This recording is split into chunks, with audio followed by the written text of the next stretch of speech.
Hey everyone, Vortex here, and today I'm going to talk about the Arbiter's Grounds, which I believe to be the predecessor of the Spirit Temple from Ocarina of Time. When you take a quick look around the temple, the connection between the Gerudo and the Arbiter's Grounds is easily noticeable. Both dungeons are located in the Gerudo Desert, they both have various statues of the goddess of the sand, and lastly, some form of Gerudo topography appears commonly on the walls of both dungeons. All of this implies that the Gerudo were involved in the dungeon's constructions, but this alone does not prove that both locations are the same or even next to each other, only that they were built by the same people. Prior to the events of Twilight Princess, Ganondorf was put to trial by the 7 sages in the Mirror Chamber. However, despite having been struck by the Sword of the Sages in an attempt to execute him, Ganondorf was able to break free of his shackles using the Triforce of Power, killing the Sage of Water in the process.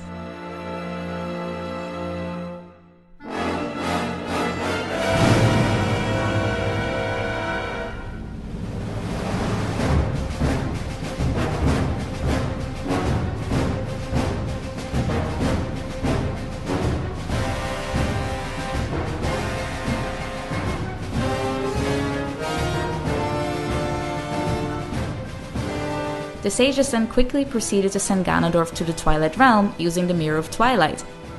The way they gaze in panic at the mirror prior to opening it seems to suggest it wasn't their intention to use the mirror in the first place.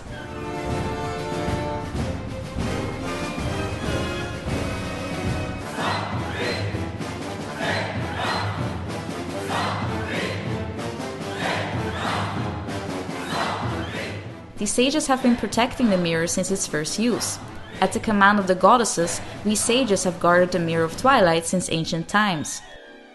According to Hyrule Historia, these ancient times they're referring to are the times after the events of banishing Ganondorf. I believe Rauru is also one of these ancient sages, and he is the one we see as the Sage of Light. He was around during the era of chaos that followed shortly after Skyward Sword. He was the one that built the Temple of Time. In Ocarina of Time, he describes himself as one of the ancient sages. It's shown in Ocarina of Time that Rauru can exist outside of the sacred realm as Kapora Gabora. Likely, Rauru lost his physical form many years before and can only exist as his original form in the Temple of Light. Outside of it, he either appears as an ethereal soul or he stores his soul into a different creature in order to move around and follow Link. The ancient sages, meanwhile, including Rauru, have also been watching the Mirror of Twilight. The role as a sage of their specific element was taken over by 5 different sages in the adult timeline, namely Saria, Darunia, Ruto, Impa, and Naboru. However, Twilight Princess takes place in the Childling timeline, where these new sages have not been awoken. This means that the ancient sages are still the ones to protect the Mirror of Twilight. This is why we see them during the cutscene where Ganondorf is banished, and why they bear the symbols of the medallions of Ocarina of Time. One of the biggest questions that I had while traversing the Arbiter's Grounds is why the Mirror of Twilight is located in a Gerudo sanctuary. I personally think that the mirror was left in the desert shortly after the interlopers were banished. As the desert is a desolate place and no living creature would willingly traverse it, it would decrease the chance of someone stumbling upon the mirror by accident. This also means there remains a connection between the world of Twilight and the world of Light if it's needed. I think the mirror was eventually found by the Gerudo, who built a temple for it to honor it. They weren't exactly sure what the purpose of the mirror was, but they knew it was important. Over time, the religion of worshipping the Mirror of Twilight incorporated various elements that we still see today in their religion regarding the goddess of the sand. It seems to me that the Gerudo eventually abandoned their original temple and built a second one close by. But why would the Gerudo abandon the Arbiter's Grounds in the first place? I think the answer to this can be found in the mini-boss Death Sword. When you encounter it, it's covered by ropes and ofuda, a type of talisman.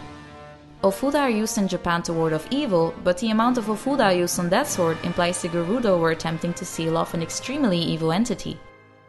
When you kill that sword, its sword disintegrates into twilight, but the creature itself disappears into a swarm of insects.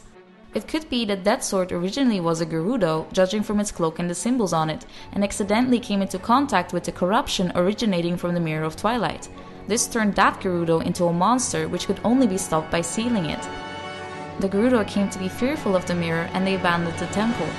They would go on and build a new temple dedicated to the spirits in order to appease them.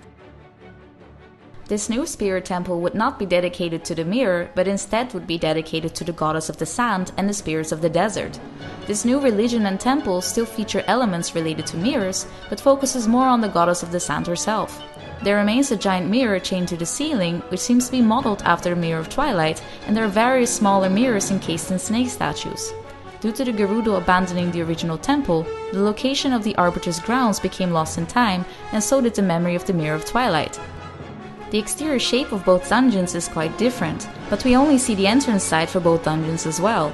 The cutscene with the ancient sages banishing Ganondorf shows the Arbiter's grounds already containing the upper exterior as we see it in Twilight Princess. We never see the backside of the Arbiter's grounds though, and we also never see the backside of the Spirit Temple. It might be that both structures are already there, but just not visible to the player. From the Spirit Temple perspective, it looks like a huge piece of rock with the goddess of the sand carved out into it, but the size of the structure is bigger than what we see in the temple itself. Notably, there's also a huge outcrop visible that resembles the structure of the Arbiter's grounds nearby.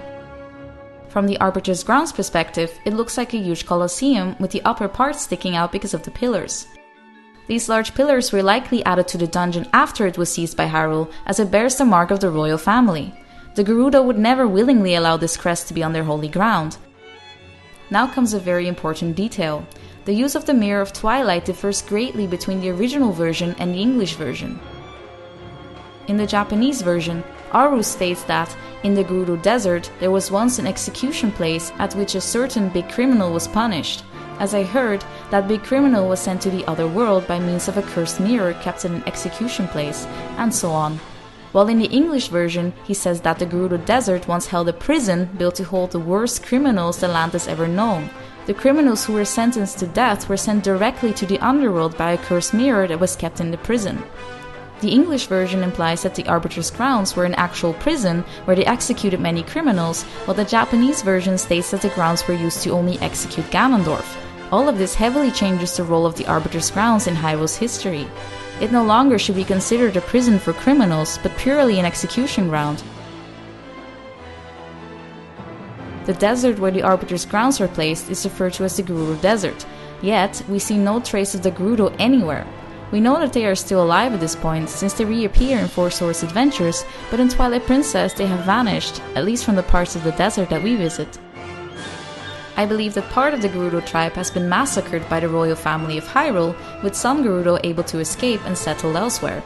It's said that a few years passed between the reveal of the betrayal and the actual execution of Ganondorf.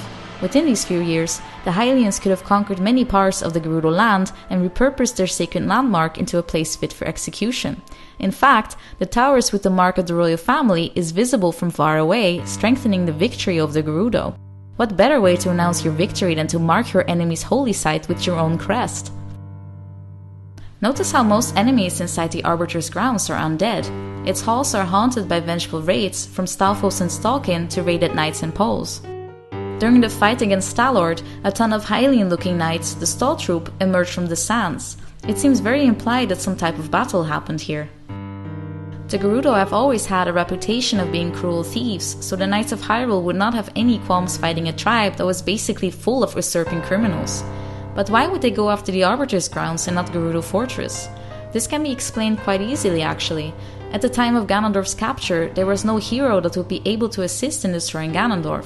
Child Link was shown to be no match for him, not without the Master Sword at least, so the King of Hyrule had to find a way to kill Ganondorf without the aid of the Hero of Time. The combined power of the sages and the sword of the sages would have been enough to kill Ganondorf, and it would have been if it had not been for the Triforce of Power. As a final last-ditch resort, the sages opened the portal to the Twilight Realm and they sealed the King of Evil within. These events seem to have been recorded within the Arbiter's grounds by the use of hieroglyphs. Some of the walls contain images that seem to be depicting what may be Ganon, with a soldier holding a shield and sword on the side. This could depict the tale of the fall of Ganondorf, where the soldiers of Hyrule pushed the King of Evil further back to the Gerudo Desert, up to the Arbiter's grounds. Here, Ganondorf was captured and taken away to be executed. These events would be scribbled in the rock to preserve the memory of the victory over Ganondorf and the Gerudo tribe. When the Hylian soldiers left, they made sure the road to the Arbiter's grounds was completely sealed off and the Mirror of Twilight chained in order to prevent anyone from gaining access to this tainted place again.